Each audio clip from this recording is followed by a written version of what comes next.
White House corrects Biden's gaffe-claiming law, helps keep guns away from domestic political advisors.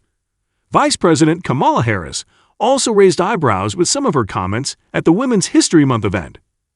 President Joe Biden and Vice President Kamala Harris both made confusing comments during speeches Wednesday, but it was Biden's that forced a correction from the White House. Biden, along with Harris, First Lady Jill Biden, and Second Gentleman Doug Emhoff, offered remarks at an event to commemorate Women's History Month. While Biden was touting his work in the Violence Against Women Act, he made a major slip-up. "You know what, this builds on other steps you've taken, and we've taken, like the most significant gun safety law in 30 years, to help keep guns out of the hands of domestic political advisors," Biden said, emphasis added.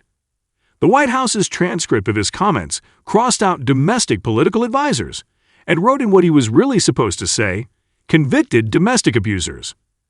Earlier in the speech, he made another bizarre comment. He said of his wife, "Jill puts messages on my mirror where I'm shaving, so I make sure I see them." And one that was put in about a year ago was, "Stop trying to make me love you." Biden has a well-documented history of gaffes and awkward anecdotes. In February, he boasted during a speech at the White House that more than half the women on his team are women. Earlier this month, during a speech about healthcare policy, he told a story about a nurse, saying, "She'd come in and do things I don't think you learn in nursing school. She'd whisper in my ear. I couldn't understand, but she'd whisper, and she'd lean down and actually breathe on me to make sure there was a human connection." During the same Women's History Month event, Harris also gave a speech with a peculiar soundbite. "So during Women's History Month, we celebrate, and we honor the women who made history throughout history, who saw what could be unburdened by what had been," Harris said to the crowd.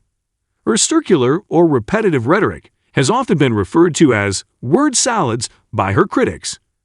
Harris has even been mocked by the Daily Show Twitter account, which put out a satirical video drawing parallels between Harris and the ditzy main character Selena Myers, Julia Louis-Dreyfus, of HBO's Veep.